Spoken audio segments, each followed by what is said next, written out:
Hello everyone, and welcome to this Loop event. I'm Pietro, this is Sara, and we are both studying here the Master Design and Computation and are moderating today's edition. For those of you who are here for the first time, Loops is our event series here at New Practice, initiated together with the Berlin University Alliance and now supported by the project Zukunft of the State of Berlin.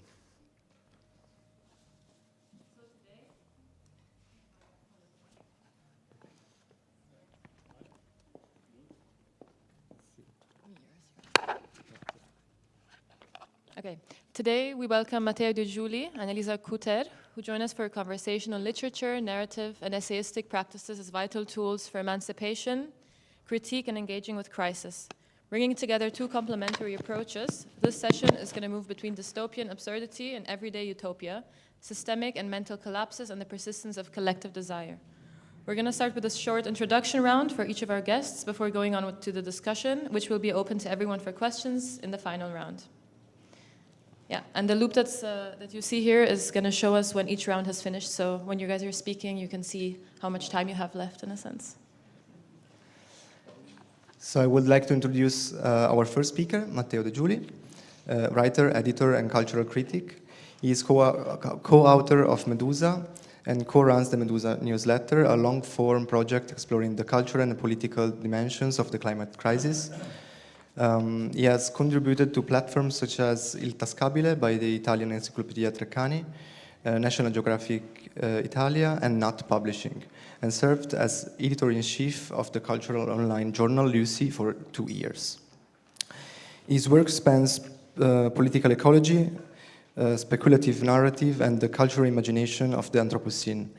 Through essays, editorial projects, and discursive formats, he investigates how dominant narratives shape perception of crisis and how alternative imaginaries might emerge. Today, he'll introduce to us to an author who is very dear to me, Antoine Volodin, the post-apocalyptic, post-historical, and post-exoticist writer. Please.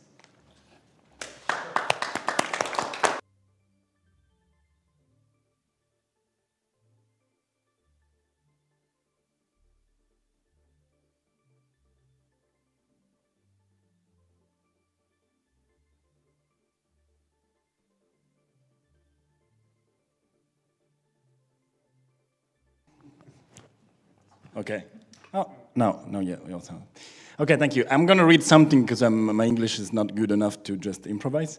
And yes, Pietro already told you I'm going to say a few words about Antoine Volodin, which is a writer that I read widely and with real affection.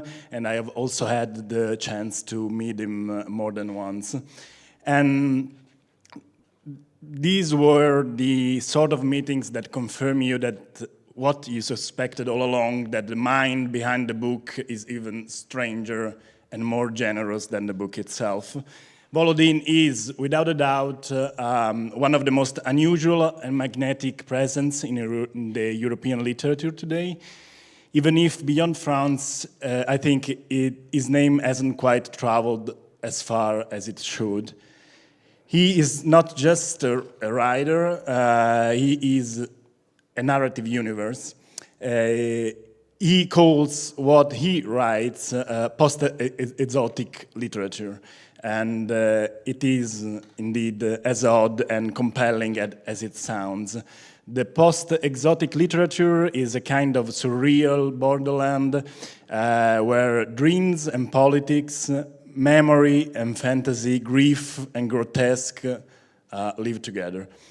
But nothing sits neatly in its place, and that's the whole point of its literature. In Volodin's books, everything is built on memory. His own personal memory, of course, the autobiography of his, which anyway remains a little bit of a mystery. We don't know much about his life, except that he is probably born in a Russian family, and that Antoine Volodin is not his real name. Then there is the memory and the nostalgia of the characters of the fragmented, of his books, and so the fragmented recollection of their lives, which is very present in all of his books. But then there is also the historical memories, because all of his books are rich in historical memories. And how do I know when my time is over? Okay. Wow, okay. I have to move, okay. So, the historical memory in Volodin books are always transformed through a strong dreamlike component. So they're not realistic at all. And it is precisely this fundamental dreamlike layer that makes the original historic material, whether it's the Holocaust or the resistance against Nazism and fascism, it's almost unrecognizable in his books, but still something uncanny and familiar resists. What makes Volodin particularly remarkable is that he alone writes in this tradition of post-exotic literature, as he calls it. And yet, paradoxically, he writes as many because he uses other surnames as well, dozens of them. He invented authors, both male and female. He invented voices, he invented bibliographies. And in the conversation in the real world, when you talk with him, he often speaks in the plural and not in the singular. He published novels, essays, hybrid texts, such as Radiant Terminus, which is probably his masterpiece, and then Minor Angel, or an essay called Post-Exoticism in 10 Lessons, lesson number 11. Books, these are books that wander into strange literary categories and sometimes refuse to come back. Still, sorry. And there is always a tension in the tone of his books. On one end, you have the irony, the black humor, the playful invention, and on the other end, you have a very deep seriousness, a kind of solemnity that catches you off guard because it arrives arm in arm with the absurd. There is one final thing you have to know to begin to understand the Volodin universe is that all post-exotic literature, as he imagines it, originates in prison. Not a literal prison, not always at least, but a metaphysical one, somewhere off in another time, in another dimension, where men and women have been locked away for their politics, their art, their refusal to comply. From that place, they send out scraps, fragments of novels, poems, manifestos, lullabies, memories. These are the building blocks of the post-exotic literature. These are the books that you're going to read, and this is where it all begins. What I'm going to read for the rest of this circle, it's a text that I took from one of my meetings with Volodin, specifically from an event we held around the Monroe Girls, which is one of his last books, and which will be his book to appear in English in 2026. And if you find yourself getting a little lost as we go along, that's all right. In fact, that's the part, it's part of the design of this talk.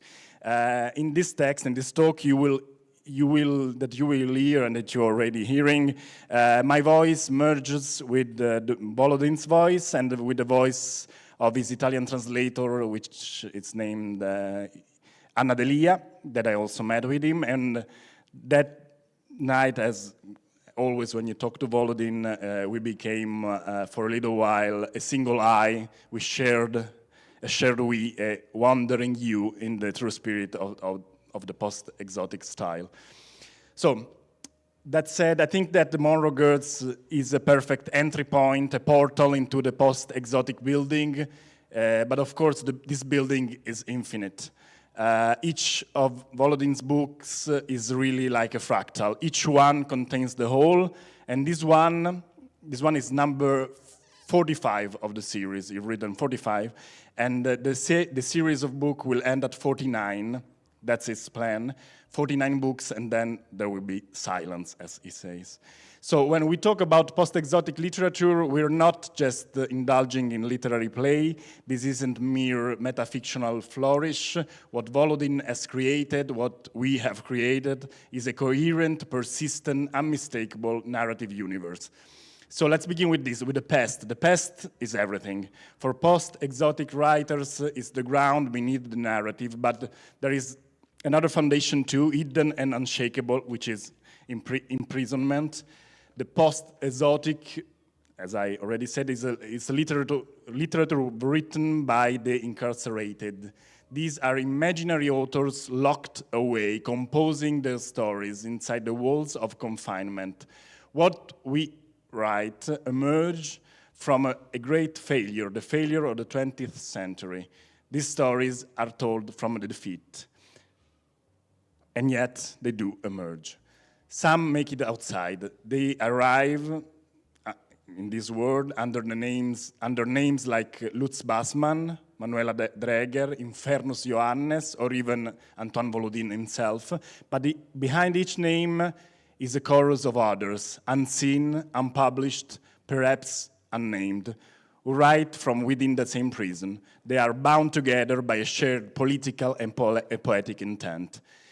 The images that populate these books arrive after the disaster, after the fall, after the end of civilization. And while they may echo dystopia or science fiction, what they really evoke is memory, the memory of catastrophe, the smell of a century burnt out, the tremors of another that began no better. Two things define the post-exotic literature: atmosphere and irony. So let's take the atmosphere first. The worlds in these books, they feel like a collapsed bridge between a ruined future and a decaying past. They don't shimmer with psychology. The characters are barely characters at all. They are shadows, silhouettes, puppets. But the atmosphere is unique. The air in this book is thick. The color even, when I read them, I smell military green, stained with rust. The Monroe Girls, like many post-exotic stories, is set after the end. The world is post-everything, post-apocalyptic, post-ideological. Capitalism has failed, communism has failed too. It reigns without end, and the survivors, if they can be called that, they are locked inside high-security psychiatric hospitals. Outside, a thing called the party, a reminiscence of some great political party that once used to be, may or may not still exist. Power flickers. Authority is suggested but never confirmed. You turn a page and reality shifts. So in this book, there is a rebel named Monroe. He's dead, but perhaps he isn't entirely gone. Perhaps he lingers, a kind of energetic leftover. From wherever he is, the afterlife or something like that, he sends scouts back to Earth. They are trained women, soldier, spectral, perfect, terrifying. They are the Monroe Girls, beautiful and scary, like spiders. And they curse all the time. Their language is an onslaught of obscenity, a barrage of swear words delivered with cosmic precision. They are here to subvert, to tear down whatever structure the party is trying to rebuild. Their mission is to find Breton, a schizophrenic patient locked in a psychiatric hospital. Breton, who may hold the key to bridging life and death through the strange power of metempsychosis. So, this is the world they inhabit in this book: bleak, rain-slicked, and noir. Imagine a kind of black and white cinema, those old American detective movies from the 30s and the 40s. There is even a detective, Catel, and think of Bogart if Bogart were soaked and smoking and utterly without hope. And yet, in all this gloom, the novel is funny, as many Volodin novels are. The dead are funny too. One of the funniest things about the book is the way the corpses, some of which are still more or less thinking as well as talking, make constant use of profanity. there is an elderly couple, long expired, who haunt the stairwells of a building. They curse, they speak in broken and awkward syntax, mocking the living as they pass by. Their poverty of language creates a kind of intimacy with the reader. So I'll try to read a small passage, which I translated poorly, from the book, so you can get an idea. And I think, as you can see, it's very poetic and yet very trivial. The man was breathing hard. Climbing the stairs seemed to have exhausted him, and his lungs hissed with convulsions, with an imperceptible barrel organ note at the end of each exhalation. He aged, and his face collapsed. Catel immediately thought that he was dead too. Holy shit, she thought, adopting the flowery language of the recently deceased. So this jerk died too? Are we all fucking dead? So this is it. In our novels, in Volodin novels, people are swearing like sailors while they're living in a mythological dimension. Now, one thing we must say clearly is that the characters in this book are always dead. From the very start, they move through the narrative as the dead move through the bardo. The in-between space described in the Bardo Todol, which is the Tibetan Book of the Dead, which is a text that's very dear to me, and it turns out very dear to us all. 7 is a sacred number in the Todol and Volodin's word as well, and that's why he's going to write only 49 novels, which is 7 times 7. Well, only. That's a lot of novel, 49. In the Todol, the death isn't a rupture. There is no clean brick between life and what comes after. Just a drifting, a series of vision, the illusion that continues. And that, I think, is what gives post-exotic literature its narrative logic. It's dreamlike propulsion. So if you're lost, I told you it might happen, and we are almost there. Yeah, yes. And there is a deep nostalgia in these books for what's been destroyed, but also for what was never built. They mourn failure, but not just failure in the face of disaster. They mourn the failure to imagine something better, the betrayal of progress, of humanism. But you can't build a world without naming it, and so in these post-exotic books, there is a lot of invention. Volodin names things that don't exist: animals, objects, plants, political ideologies. And moreover, these books are already written in translation. That's something pretty peculiar as well. They do not have a native language. The language in which they appear to us is French, but it is a cleaned out French, a filed down French. It is not anchored to a flag or a culture, except for 2 ghosts, that's how I call them, that always remain in the language and the culture of the post-exotic world, which are the Asian ghost, as we said, in the form of Buddhism and the Book of the Dead, and then the Soviet memory, the dream and the collapse of the dream of the Soviet Union is very present in Volodin works. So the result is a language that feels alien, non-human, not because it's foreign, but because it's post-human. And yet sometimes, of course, the dead still swear like sailors. And that's when the spell breaks, and that's when the laughter begins. Thank you.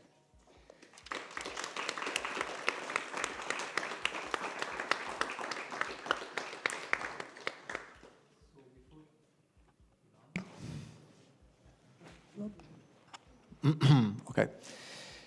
So before we start with the second speaker, we have a couple of minutes for a few questions. Do someone have a question? Wait, yeah. I've never heard first of all, thank you for your remarks, really interesting. I've never heard the term post-exotic before.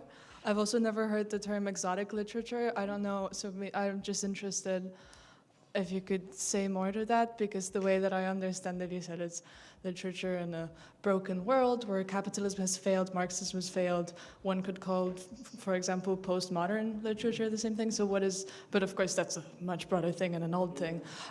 So how would you kind of historically situate this post-exotic literature? Yeah, that's a very good question.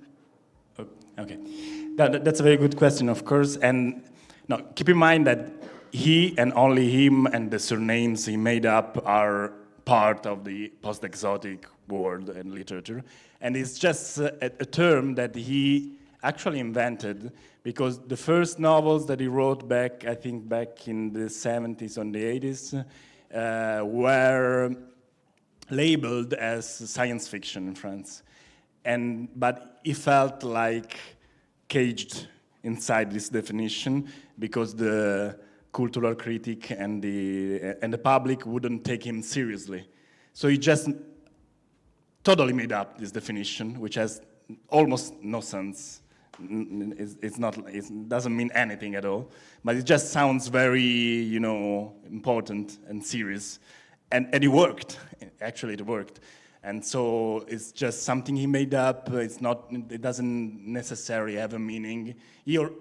After that, he gave meaning to it, like trying to explain it. He even wrote some essays on post-exotic literature, but it's not really meaning anything. And that's the ironic part. He is very ironic, even though very dramatic as well. But yeah, since from I like coining the name of the literature, he found this strange way to exist, really. Someone else? Thank you. I would be maybe interested in what you personally like about him. And you're a writer, right? So you must have had some influence from him. What did you learn from him, maybe? Well,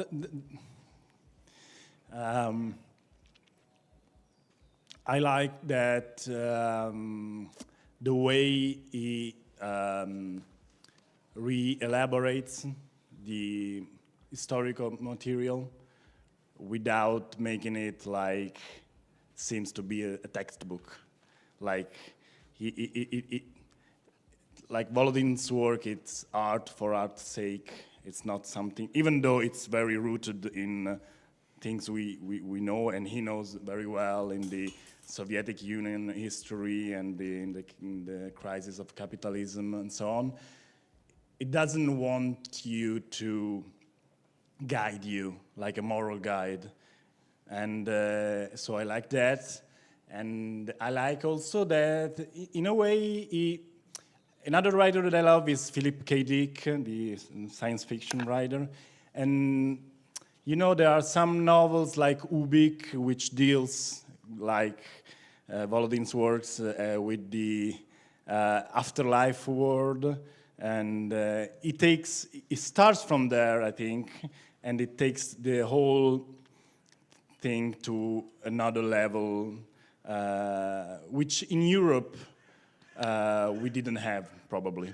So it was some kind of speculative fiction, which was not really science fiction, like classical science fiction, which was more elaborate, that we struggled to have before. So these are the two things that I admire in him. Yeah.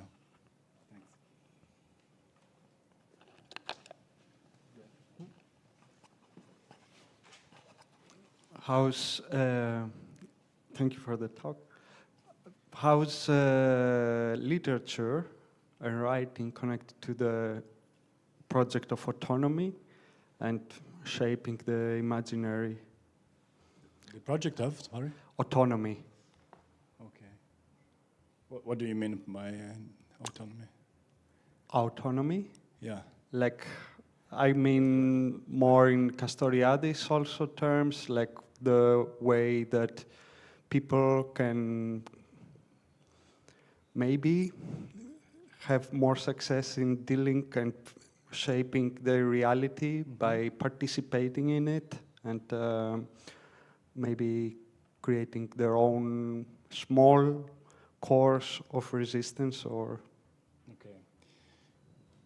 Yeah, as I said, I don't know if like Volodin is the right writer to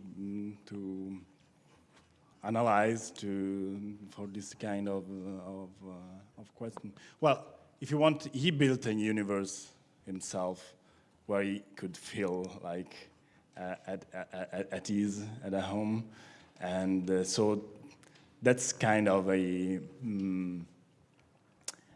practical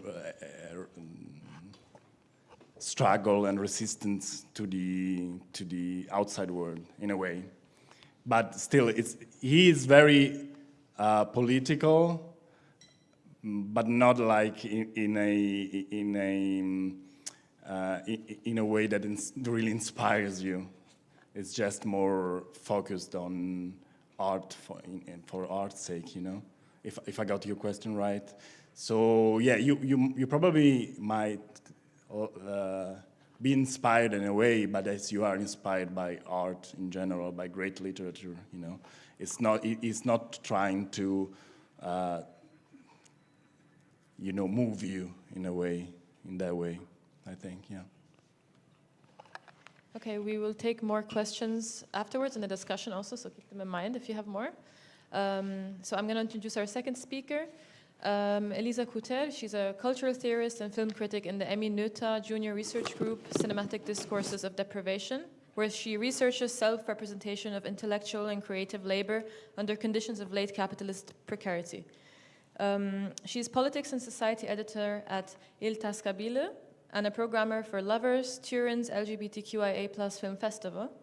And her essay, Ripartire dal Desidero, reclaims desire as a political and analytical tool against neoliberal exhaustion and has sparked wide discussion within Italian feminist and leftist milieus.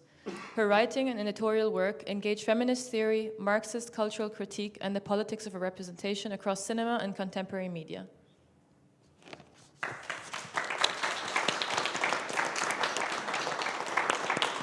Thank you so much for inviting me, and I'll be reading as well, not because my English is not good enough, but because I think I'm trying to respond to what Matteo did, introducing us Volodin with something slightly different, like he addressed an author who deals with ruins of the past and ruins of utopia.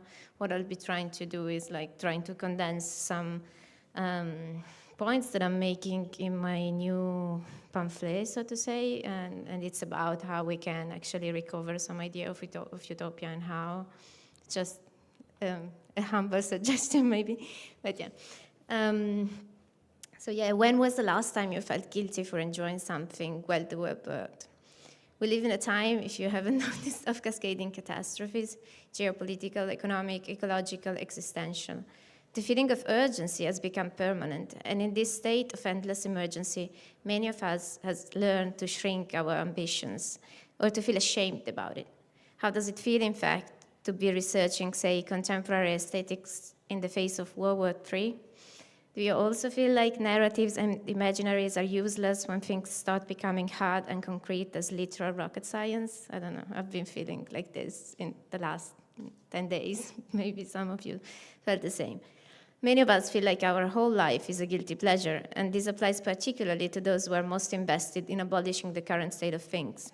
Commitment to the anti-capitalist cause seems to be equated all the more with sacrifice and constant, mutual, or self-inflicted moral judgment. We are taught to check our privilege, to compare ourselves to those who have it worse, and to feel very lucky and grateful, even if we are in despair and crippled by precarity and anxiety.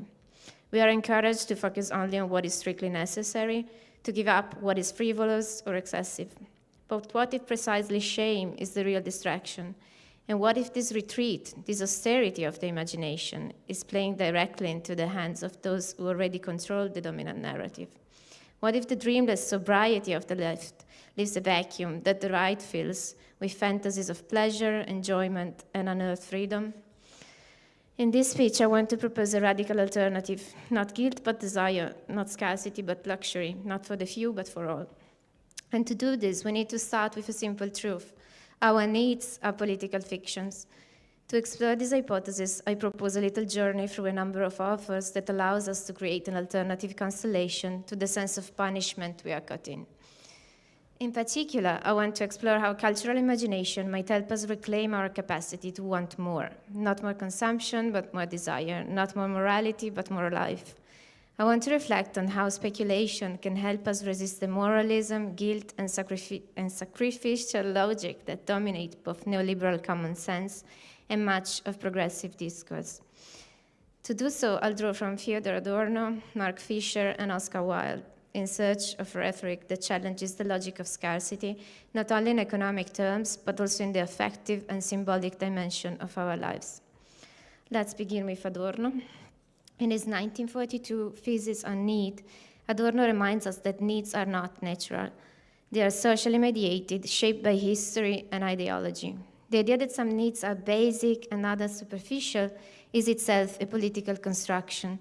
For instance, hunger may seem like a purely biological drive, but the form that hunger takes, what is considered edible, nourishing, or disgusting, is culturally determined. In the same way, sexual desire, aesthetic taste, even rest and care are not universal impulses, but socially produced scripts. This insight has deep political implications. If needs are social, then so are the conditions for their satisfaction. And if the distinction between needs and desire is artificial, then the opposition between austerity and abundance, or between survival and joy, must also be re-examined. Adorno warns us that appeals to nature are always masks for domination. And in this light, the frequent moralistic framing of aesthetic expressions as secondary issues, like luxuries we cannot afford in hard times, it's something that is happening right now with the cuts in the cultural sector. I don't know if you've heard about it, but I think it's really related to that, should be seen for what they are, attempts to preserve a narrow, disciplined idea of life. This is where Mark Fisher offers us a different kind of provocation. In his work on luxury communism and acid communism, Fisher suggests that the left has become too invested in guilt, responsibility, and sacrifice, while the right offers dreams, pleasures, and transgressions. The result, the left lectures, while the right seduces. And in a society built on alienation, it's clear who holds the upper end. To turn this around, the first step is to refuse the injunction to individual responsibility. And now I'm quoting Fisher. The most important transformation of consciousness, and it's never been more important than in neoliberal conditions of compulsory individualization, is the recognition that there are common causes for what we ordinarily experience as individual misery. It's not my fault, it's capitalist patriarchy. The antidote to such introjection of guilt is what he calls acid communism, namely, quote again, the convergence of class consciousness, socialist feminist consciousness raising, and psychedelic consciousness. The fusion of new social movements with a communist project, an unprecedented aestheticization of everyday life. Fisher's call is not for a decadent communism of yachts and champagne, even if he also speaks of luxury communism, but for a political imaginary rooted in shared abundance, time to rest, to play, to desire without shame. Theory and practice, critique and experience intertwine. Luxury here means the abolition of artificial scarcity and the liberation of libido from the logic of productivity. This is not about exclusive goods, but about the sensual joy of working less, of doing nothing, and inhabiting time differently. So why speak of luxury at all? Because it's rhetorically powerful. It disrupts expectations. It reclaims the language of excess from capitalism and turns it against itself. It generates what Fisher calls libidinal energy. And it invites us to think beyond the merely possible, into the domain of what we truly want, but have been told we cannot have. As Judy Thorne put it, quote, utopian slogans and imaginary realities have a role to play, even in a present thrumming with the dull roar of dystopia. But Fisher adds that luxury communism isn't only radically different from how we live now, it is also realistic and realizable. It is only nonsensical from the point of view of a system that is itself a nonsense. It's only unrealistic from the point of view of a system which cannot be sustained and which is prepared to risk everything in order to preserve its own fantasies. What Fisher's idea offers is not naive utopianism, but a form of hyperstition, namely a fiction that aims to make itself real, to awaken dormant potentials hidden in past moments of struggles and imagination. Speaking of paradoxes and excess, Oscar Wilde, writing over a century earlier, anticipates this in his own flamboyant way. In The Soul of Man Under Socialism from 1891, Wilde argues that socialism does not mean more altruism, but more individuality. Under capitalism, he observes, a complete expression of self is reserved only for a few poets and writers, and he champions the socialist cause as the only genuine vehicle for the liberation of human creativity and individuality. With the abolition of private property, the possibilities for an all-encompassing development, for a substantial enrichment of the individual in the sense of being rather than having, would be available to everyone. His idea of extending to all human beings the intellectual privilege of a few, by ending ignorance and changing the conditions of production, was by no means exclusive to a dandy like Wilde. It can also be found in the classics of socialist thought. In the contemporary world, this idea becomes, to a very limited extent, a reality due to the considerable knowledge, not just technical, that the organization of work in its most advanced forms demand. However, this happens under the strict regime of private property and under conditions of existence for the new knowledge workers marked by unemployment, precarity, and a servile form of flexibility. Thus, even eccentricity, when it exists, can only deteriorate into a mere mannerism, intertwining with the most anonymous mass individualism based on private consumption and the incessant passive enjoyment of a commodified world. Wilde, like Fisher, is suspicious of the moral economy that underpins both capitalism and a certain kind of reformist politics. What crushes the human spirit, he says, it's not selfishness, but the duty to constantly sacrifice for others, to mend the broken world with good intentions rather than transform the conditions that break it. People, and this is a quote from Wilde, people spoil their lives by an unhealthy and exaggerated altruism. They find themselves surrounded by hideous poverty, by hideous ugliness, by hideous starvation. It is inevitable that they should be strongly moved by all this. The result is that the majority of people become poor themselves.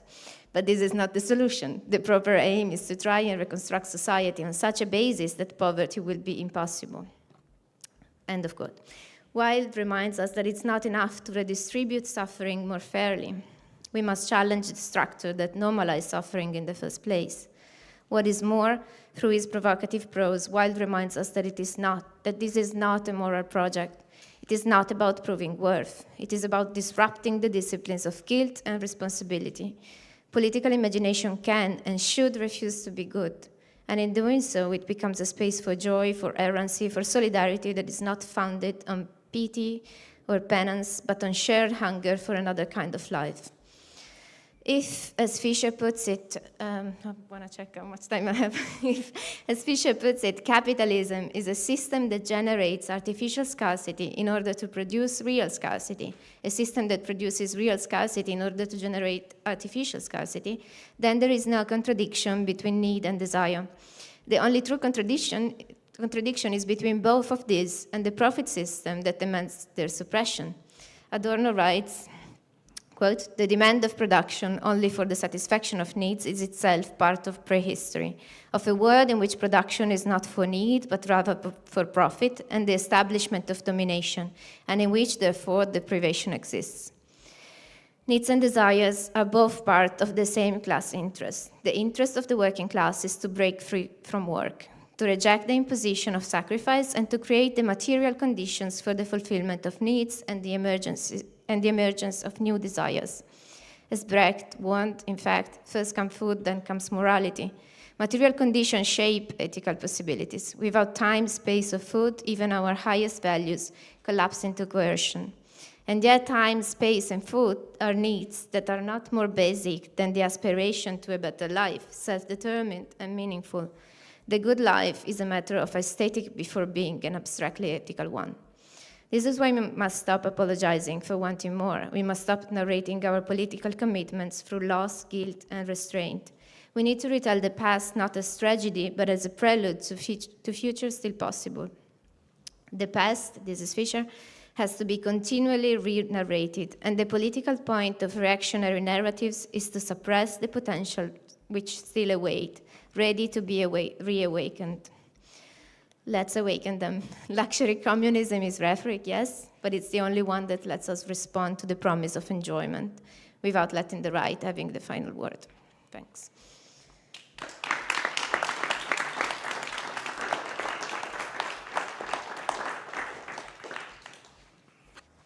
So you're a bit faster on time, which gives us more time for questions. If any of you guys have questions to this wonderful excerpt that you read to us behind. Thank you. Thank you for the present, but I found one word which is very interesting.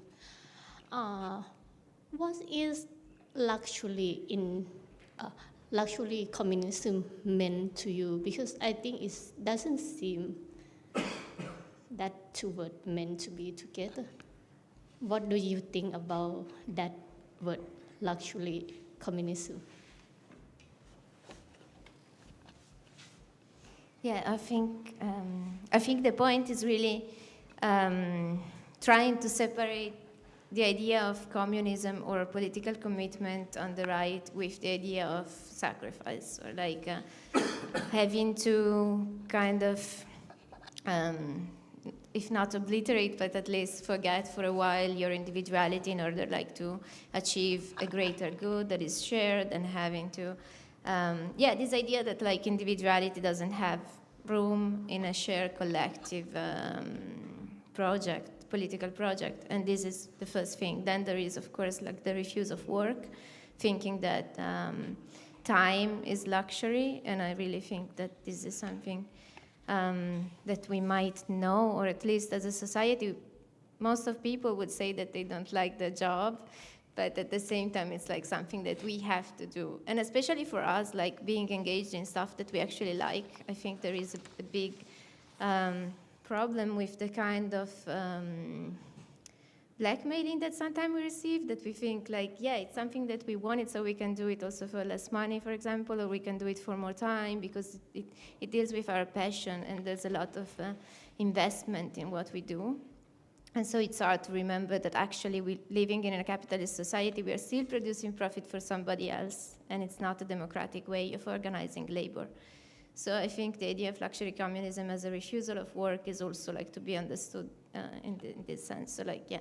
And of course, like it also means reclaiming, for example, better wages, because of course, like maybe I don't want to think of my political commitment as something that involves having to, I don't know, reduce my needs in terms even of goods, like maybe some kind of social envy is also good at some point if it kind of fuels the class consciousness of understanding that there are people that have a lot. Like right now, I don't know if you remember during the Occupy movement, there was like this very strong slogan that was "We are the 99," because actually like a lot of people are very I don't know, mindful of not polluting, for example, but at the same time we also know that no matter how hard we try as individuals, there are like corporations that are polluting much more, there are super rich that are doing it, and I think it's very frustrating, and it's very also unpractical to insist a lot on the individual responsibility instead of thinking, and like this kind of typical moralizing idea that everyone should do their part. Yeah, of course, everyone is, I think most of us are trying to do our part, but it's never enough, because it is enough that somebody who has a lot of power and money doesn't care, and then we are left to care to a world that's burning. So I think these are the main concepts behind it. I don't know. Thank you. If I may, a second one. Thank you for your remarks. Very interesting. I have a question about neoliberalism, because you mentioned neoliberalism, and it's an important term for Mark Fisher, right? That one could even say this idea of luxury communism is a kind of reaction to. You mentioned Occupy Wall Street, which is also the reaction of the left to neoliberalism. And some would argue that right now we're in a moment of post-neoliberalism. After COVID, after the war in Ukraine. And of course, Mark Fisher isn't here today to theorize this, but I was just wondering, what do you think about this strategy now? Has anything changed? I think this is very true. Like, we're certainly in a different phase in which, for example, like the intervention of the state when it comes to like saving corporations, for example, it's become very much more apparent. Like they kind of took the mask off. Like now it's pretty clear what is happening. And it's true, like many talk about like us being in a phase that's post-neoliberalism, and it's called maybe neo-feudalism, for example, or like, in which it's not only a matter of the economy, but it's also it's not hidden anymore, the kind of authoritarianism in political terms. And I think this is true, but I think it's true for the part of how capital is kind of reorganizing itself, but the kind of moral norms that we introjected are still very much working as in neoliberalism. So like everybody is still forced or encouraged to become a self-entrepreneur, or like you should do your part also for the good causes, but also like just in order to survive. Like it's always been like this in capitalism, that nobody's gonna take care of, nobody cares eventually if you live or die, it's just your responsibility, do what you have to do. But I think it's in neoliberalism that it became really something very morally loaded. Like once working was seen as a, unfortunately I have to work. Now it's really, I'm so glad I got this job. And it's like, I'm doing my part for the society. And this kind of moral indictment is still very strong, despite the fact that wages are getting lower, the welfare is just destroyed, and so on. So I think it's still very important what Fisher tries to do in terms of like deconstructing this kind of naturalization of our ideology that we got from neoliberalism.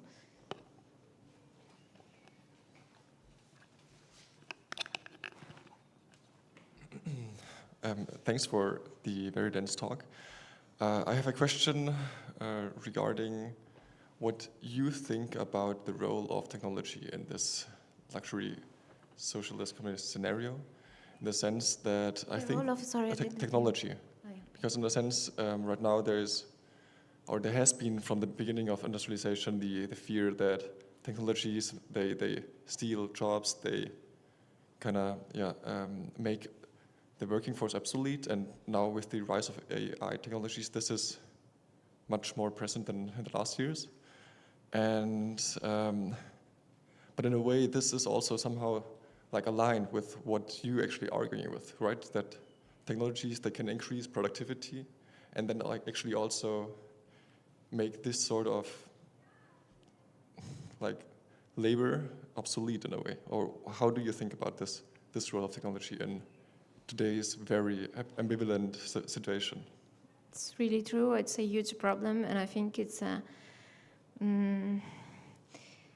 very unsatisfactory to use the typical argument. It's not what technology is, but it's the way you make of it. But in a way, that's the point, because I think behind the idea of luxury communism, there's also like the project of total automation, like that most of the hardest job are gonna be taken up by, and actually right now we are seeing like kind of the other way around, that actually technology is doing also the creative part of our jobs, instead of doing like, I don't know, we haven't invented enough robots that clean bathrooms and clean toilets, but we have robots that actually write novels, which, yeah, good for them, but it's still frustrating as a society, and it's really sad that there wasn't any kind of democratic decision of how to actually use this kind of, this great potentiality. And still, like, I think in the project of getting rid of labor and redistributing, or like the basic income for like the universal basic income, which is a project that also like here in Berlin, they're trying to to implement something that actually requires technology, but it requires a democratic decision about how to use it and what are the kind of tasks that we want technology to actually take on. So yeah. So maybe now we can start with the more open discussion and longer discussion. I want to ask you, both of you, it's more a reflection and then there is also a question at the end. I see something that you're both saying, something in common in your two presentations, and maybe it's not only one idea, maybe it's actually two ideas, and because the first one that came in my mind was about pain, terror, this suffering that we have in this age and also in this narrative world. But at the same time, there is also this nostalgia. I think that is a really important component of both of these approaches. On one side, you have this post-apocalyptic nostalgia, so these people that doesn't even know this, they don't even remember why they were fighting, or their even grandparents they were fighting. And on the other side, we have this left that is collapsing and collapsing and collapsing, and the left is kind of defeated in this moment, like the right is definitely on the stage. So both the perspectives are dealing with this. I see like your response is more about like, okay, let's respond with joy, with abundance, with something that is like we can still do it somehow. I don't know, like Zoran Mandani just won in New York. I mean, we don't know, but it feels like he could won, and I'm super happy about it. But yeah, I'm just wondering like how these two different point of views can intertwine, or how they can even help each other, because I feel they are actually apart, like from each other. They are close to each other. Yeah, well, it's true that Volodin's work is very nostalgic, but it's nostalgic in a way, in a very strange way, because it's nostalgic of a future that didn't really happen, and that takes us to Mark Fisher, really.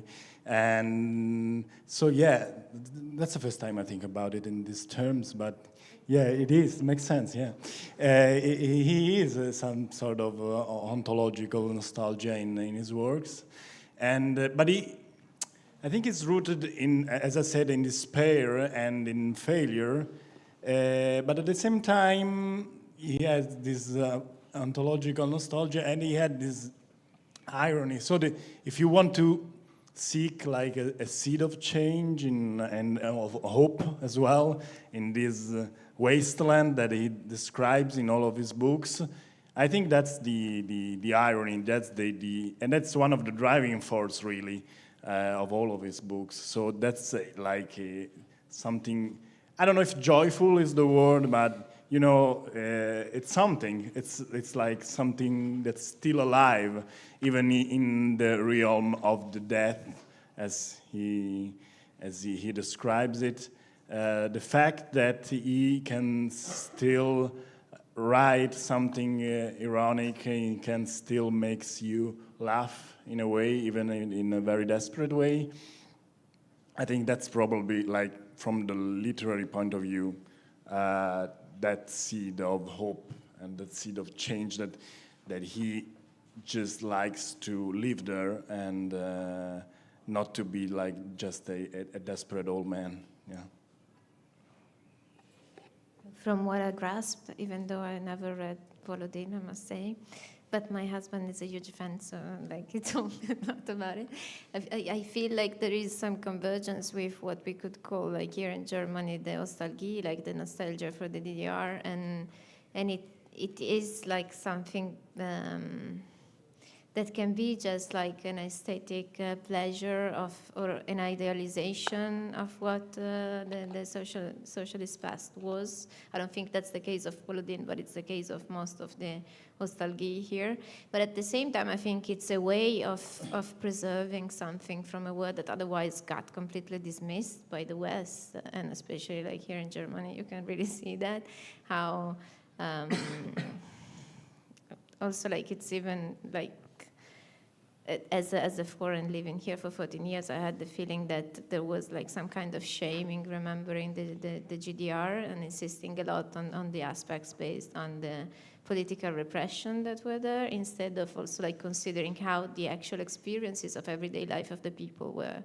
And this kind of everyday experience, of course, involved like fantasies connected to their own childhood, and of course romanticization, but at the same time it was also society very based on solidarity, in which there was a welfare state working, and those kind of fantasies are things that we should maybe re-romanticize and recover from the ruins we're talking about. So in a way, I think it's in dialogue with that as well.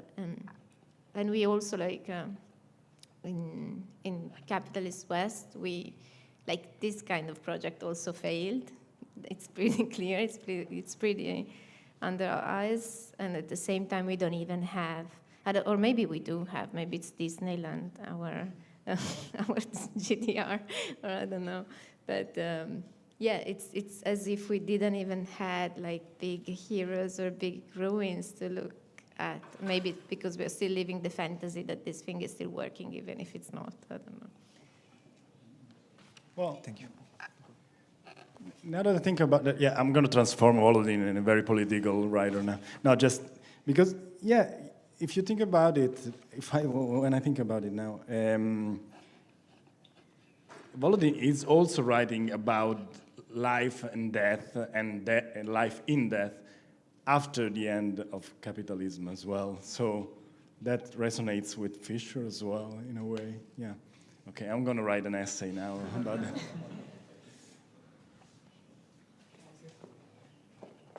It's also just an observation from right now, because for me it's, if I see this older gentleman who writes about all this post everything, for me this is, I think, like, I see the irony, and I think what we can learn from your perspective is that you try to imagine a positive way of like changing things, where it's like easier to just think about all the negativity and just the end of the world and there's nothing anymore, but it's like way harder to think about, okay, how can we change things and how can a positive future can look like, that it's like good for us all.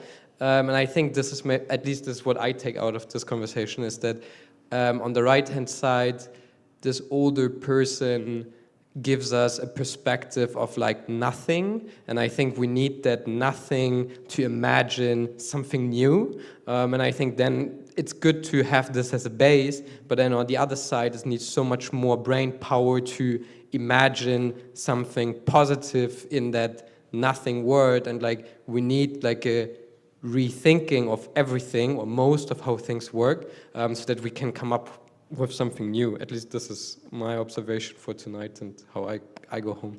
But if I can reply, actually, like, I think it's interesting because I'd say that in this despair there is still art, which is something that, for example, I can't do, and Fisher did in the form of cultural critique, but not as a, like, he's talking a lot about imagining something new and something in the future, but at the end of the world is not able to actually create this world.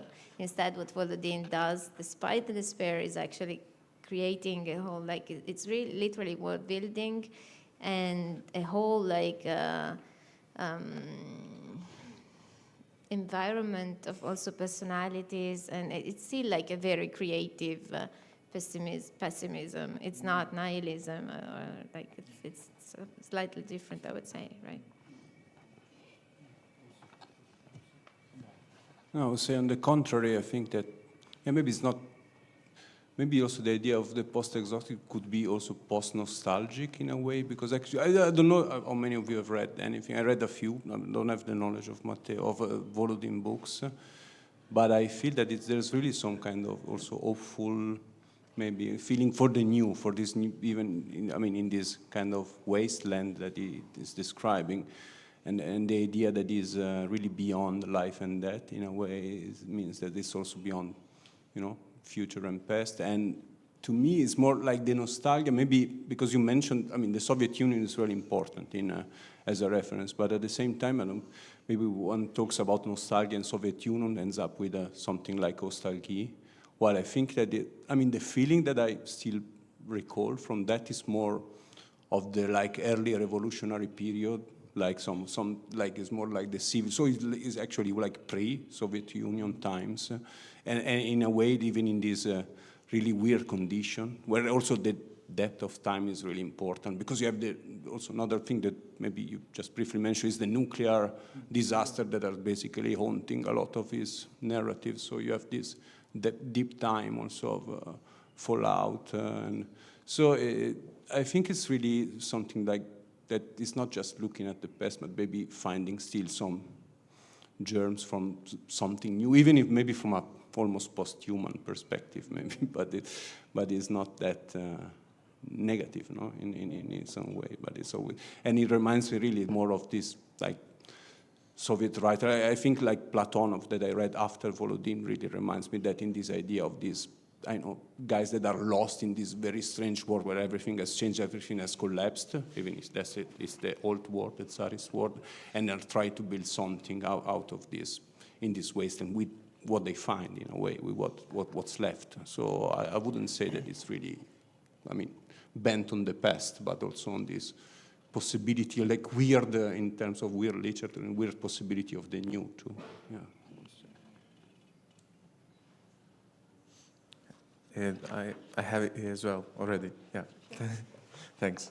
No, it's I try to combine and make like a question for both in a way, like starting from the fact that one of the main key that we all know and remember, I think, like about Fisher, is the fact that we can't imagine a future. Basically, it's like in a very narrow way, right? And it's almost like a struggle that we all face, and like it's something that we all get stuck in it.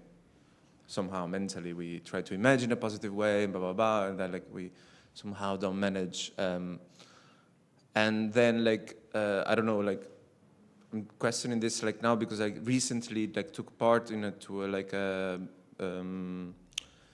seminar of decolonial aesthesis, for example, and like a very big part of it was to mourn. Like a very big part of like to try to enforce into our own embodiment or whatever was like to mourn and to not suffer necessarily, but like to really feed onto the feelings of the memory through the body, like the sadness of memories that were necessarily our own. And then I was wondering, like taking like from basically like the Volodin methodology, that is like to translate into some sort of like world building, newly detached narrative, a possible methodology. Like if you think that basically that could be for us as like a possible methodology to overcome this struggle, to overcome this like fixated solution, or that even after the world is done, not even before, but after the world is done, like to be able to imagine something that is like different by creating something that is detached from it, like from the very basis of the narrative itself. Well, I don't know if like this was its purpose really. I think we can foresee something of what you just said in his books, of course. He wrote, like, he's gonna write anyway 49 books about life after death in a way, so it could be helpful in a way that you just mentioned. But I don't think that's even though it's very fond of all these matters, I don't know if that's the central point of his works. But there's still something that we can that he shows us very well, and we can learn in a way. I don't like when someone says, "What are we going to learn?" talking about literature, because I think that, well, of course you can have like political literature and. But in a way, too often, let's put it this way, too often nowadays, literature that wants to be explicitly political, it turns out to be bad literature because it's just, you know, like very pedagogic and didascalic and very simple some way. So yeah, I'm getting lost, but yeah, this one. One thing you can learn from, and again, I'm saying this in a way that I don't really like, but something you can learn from Volodin is like how bad ideology works like a magical spell. That's something that I'm not mentioned before really, but in many of his books, people are like trapped in these alternative realities, like it could happen if you're more familiar with Philip K. Dick books. You know, people are living their reality, not really understanding the reality around them, and they somehow have like a sudden realization and an epiphany of something, and that's also you know, something, a seed of change that you can see in his novels, because somehow, like almost always, the characters break this spell, like this shamanic spell that dominates their lives, and so yeah, that's something. I don't know. I'm not answering your, but yeah, that's something else that can be said about his novels, and yeah, it shows you very well. Like, I don't think like it's also quite critical in a way. It's not, but it's also quite critical, I think, about the Soviet ideology. Let's put it this way, and that kind of political power, and he mocks the party, the power of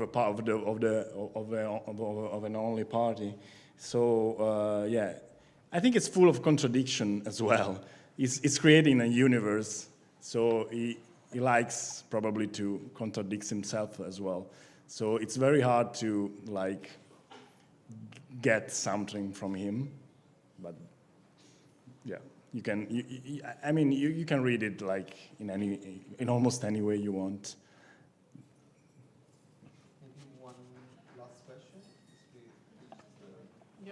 I had just a small. I wanted to ask Matteo if about this metaphor of a prison and why it can be this generative, like the productive space to think about the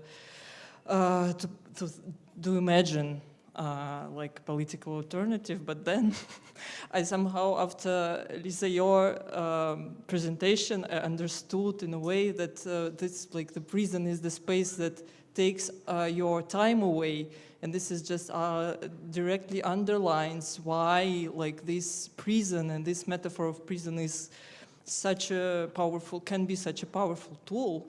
But I wanted to maybe ask both of you, how do you find this time and this space to imagine alternatives? And is it important to you? Yeah. Yeah, I'd say it's very ambivalent, but it's again like kind of the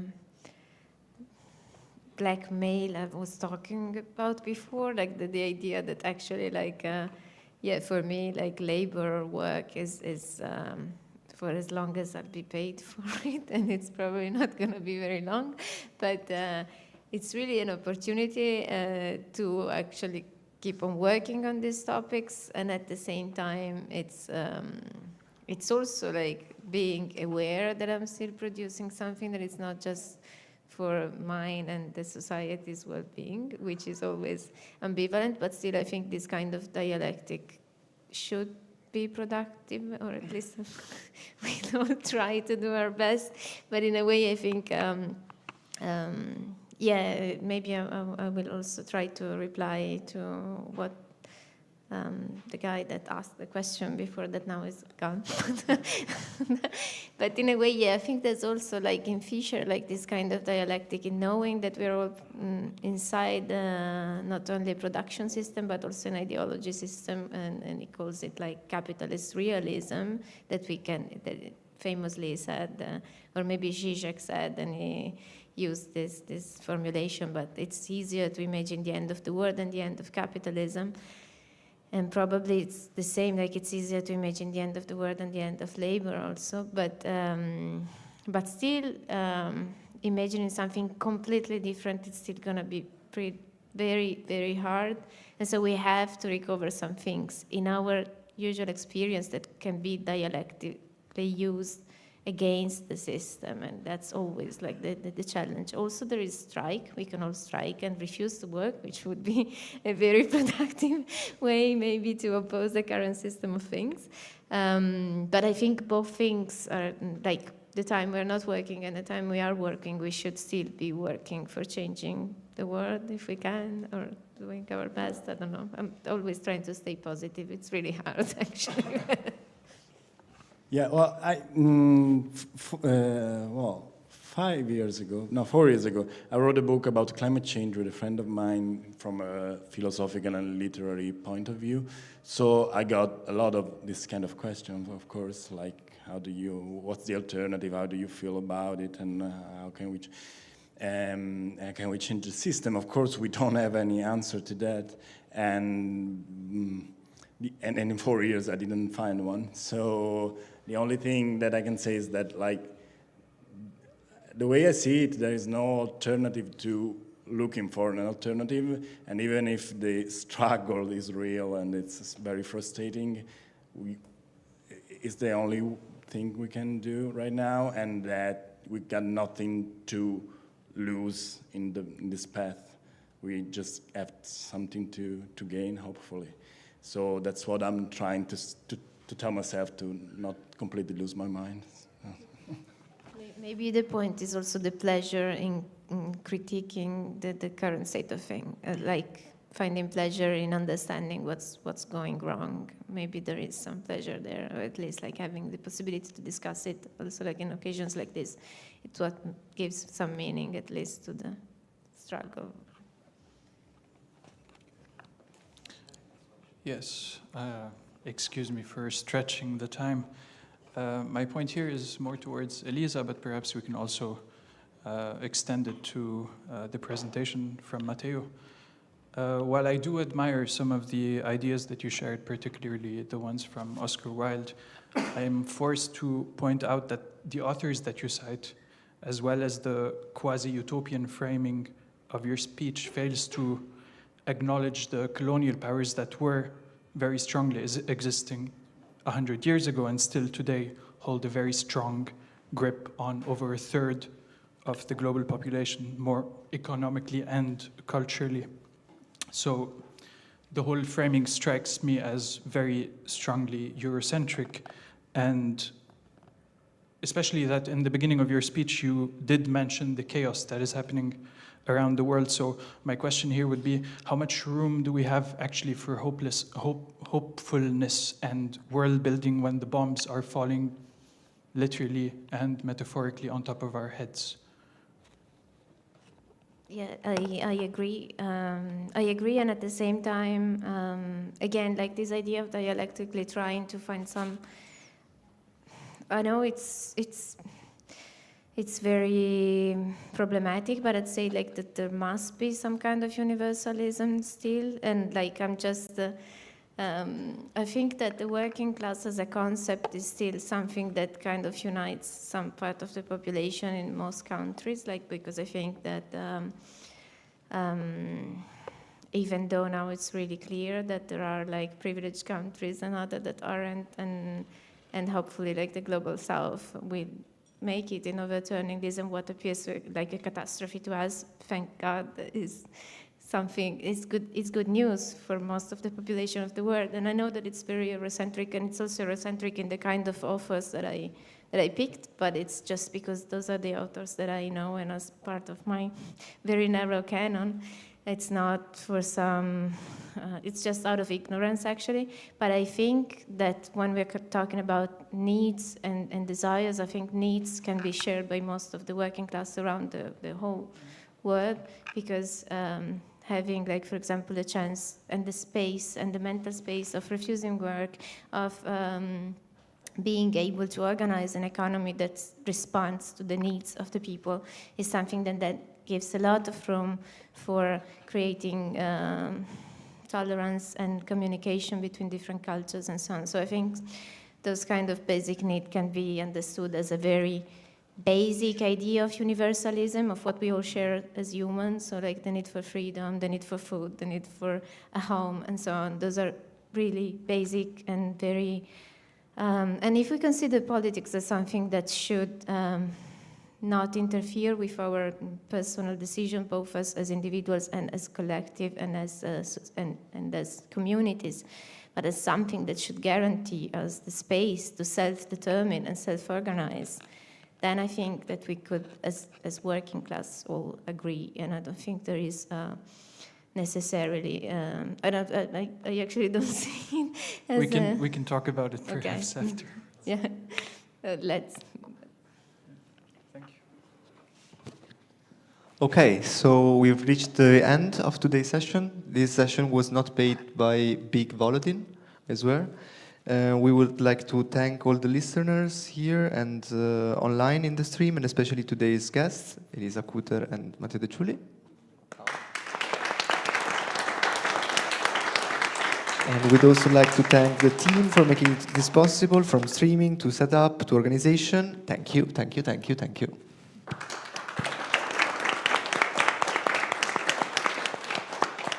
And our next loop takes place on the 3rd of July with Tante and Malte Engela, who will together reflect on the non-neutrality of technology, neoliberal rooted fascism, weaponization of contemporary digital narratives. And we're also on the 10th of July are going to host our last loop event before the summer break with the Digital Imaginary Collective Cluster Duck for an insight into their meme manifesto and an overview of today's social media situation. And for now, we're going to invite you to continue the conversation at the bar.